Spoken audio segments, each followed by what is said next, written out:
खूबसूरती वो है जो झलके, अहाना तराशी मेरी खूबसूरती। World class designer diamond jewellery from Ahana. ये है टीवी 18 और आप देख रहे हैं CNBC आवाज। Presented by Aditya Birla Group, taking India to the world. In association with Binani Cement for generations to come. Indigo, welcome abroad.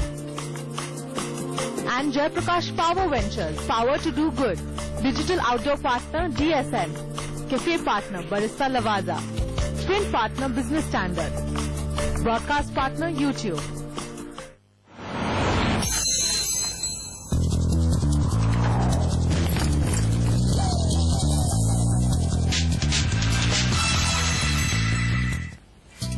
नमस्कार। बजट पर हमारे इस खास बुलेटिन में स्वागत है आप सभी का। मैं हूं सौमित त्रिपुरकर। सबसे पहले देखेंगे अब तक की बजट हेडलाइंस।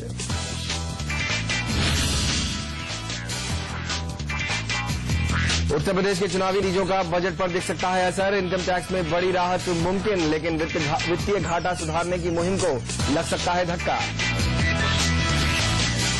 देश को बड़ा टूरिस्ट डेस्टिनेशन बनाने के लिए इंडस्ट्री कर रही है इंफ्रास्ट्रक्चर के दर्जे की मांग। बजट में सर्विस और ट्रांसपोर्ट पर लगने वाले टैक्स को भी सभी राज्यों में एक समान रखने की उम्मीद जताई। और तरक्की का सफर ड्राइविंग फॉर ग्रोथ आज पहुंच रहा है राजस्थान के उदयपुर। वित्त मंत्री से जानेंगे वित्त मंत्री से क्या है राज्य के मार्बल कारोबारियों की मांग, जानेंगे शो में आगे। उत्तर प्रदेश में कांग्रेस को मिली करारी हार का असर बजट पर भी दिख सकता है। सरकार बजट में कुछ लोक लुभावन ऐलान कर सकती है, जबकि वित्तीय घाटा सुधारने के लिए सरकार सब्सिडी में कटौती वाले जो कदम उठाने की सोच रही थी उसे हो सकता है कि अब ठंडे बस्ते में डाल दिया जाए। पूरी खबर के लिए चलेंगे अपने संवाददाता लक्ष्मण रॉय के पास।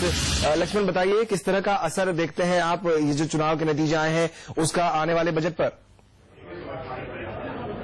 देखिए, बिल्कुल चुनावी नतीजे आने के बाद न सिर्फ राजनीतिक हलकों में बल्कि वित्त मंत्रालय में भी काफी ज्यादा सरगर्मी तेज हो गई और सूत्रों की माने तो बजट में अंतिम समय में ड्राफ्ट में कुछ नई चीजें जोड़ी जा सकती हैं, अब कुछ चीजें हटाई जा सकती हैं। जो सबसे महत्वपूर्ण बात मानी जा रही है वो ये कि नरेगा जैसी जो भी कल्याणकारी योजनाएं हैं सरकार उस पर खर्च बढ़ा सकती है और ये खर्च 20% से भी ज्यादा बढ़ा सकती है।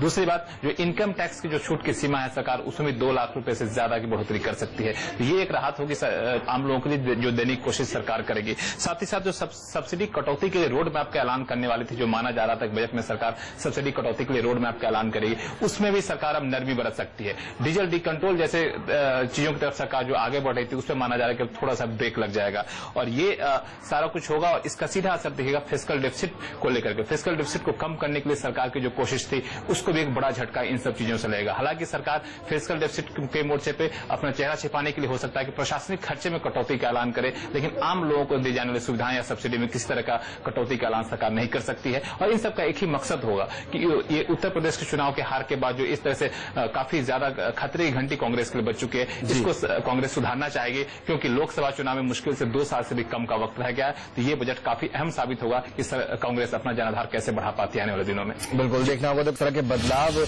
ये चुनाव की वजह से हो सकते हैं बजट में। जैसा लक्ष्मण बता रहे हैं कई सारे अहम बदलावों की उम्मीद की जा रही है, लेकिन कई सारी इंडस्ट्रीज हैं जिनकी अलग अलग डिमांड है इस बार वित्त मंत्री से। बजट में इस बार टेक्सटाइल इंडस्ट्री वित्त मंत्री से ब्रांडेड गारमेंट पर 10% की एक्साइज ड्यूटी हटाने की मांग कर रही है। इंडस्ट्री ये भी चाहती है कि एक्सपोर्ट से सर्विस टैक्स हटे और जीएसटी जल्दी ही लागू हो। एक्साइज ड्यूटी लगाने के बाद जहां कपड़ों के दाम 15 से 20% तक बढ़े, टेक्सटाइल इंडस्ट्री की ग्रोथ में 25 से 30% तक की गिरावट आ गई। इंडस्ट्री इस ड्यूटी को वापस लेने की मांग कर रही है। इंडस्ट्री की मांग है कि सैंपल बनाने के खर्च को R&D में गिना जाए और उस पर टैक्स छूट मिले। हम लोग ये भी मांग की है कि हमारा जो सैम्पलिंग एक्सपेंडिचर जो है वो as a research and development expenditure में गिना जाए और जो रिसर्च एंड डेवलपमेंट के जो टैक्स बेनिफिट्स जो है वो हमारे सैम्पलिंग के ऊपर वो भी हमें मिले। टेक्सटाइल इंडस्ट्री की मांग में शामिल है मैन मेड फाइबर पर एक्साइज और कस्टम ड्यूटी खत्म की जाए, एक्सपोर्ट पर सर्विस टैक्स हटाया जाए, टेक्सटाइल अपग्रेडेशन फंड यानी TUF स्कीम जारी रखी जाए, जीएसटी को जल्द लागू किया जाए और ब्याज दरों में कमी लाने की कोशिश हो। इंटरेस्ट बैंकिंग का वो 12.5% इंटरेस्ट होगा उधर बांग्लादेश और चाइना और पाकिस्तान और वियतनाम में 6.5 to 7% होगा। 5% खाली इंटरेस्ट में हमारा कास्ट ज्यादा हो जाता है। ये इंटरेस्ट के लिए हम लोग इतने पे करेगा, देन हमारा प्राइस कॉम्पिटिटिव नहीं होता। इसलिए गवर्नमेंट इंटरेस्ट रेट भी जरूर रेड्यूस करना चाहिए। टेक्सटाइल इंडस्ट्री ये भी चाहती है कि सेकेंड हैंड कपड़ों के इंपोर्ट पर रोक लगे, क्योंकि इसकी आड़ में नए कपड़ों का इंपोर्ट भी होता है। एक अनुमान के मुताबिक 1.5 लाख करोड़ की ये इंडस्ट्री अगले 5 साल में 3 लाख करोड़ रुपए की हो जाएगी। इस इंडस्ट्री से करीब 60 लाख लोगों को रोजगार मिलता है। ऊंची ब्याज दरों, लेबर की कमी और कच्चे माल की बढ़ती कीमतों से परेशान इंडस्ट्री वित्त मंत्री से राहत की आस लगाए बैठी है। वीरेंद्र व्यास, मुंबई। चलिए वक्त हो गया छोटे से ब्रेक का, लेकिन बजट से जुड़ी कई और अहम खबरें और कई और डिमांड्स आ रहे हैं इस छोटे से ब्रेक के बाद।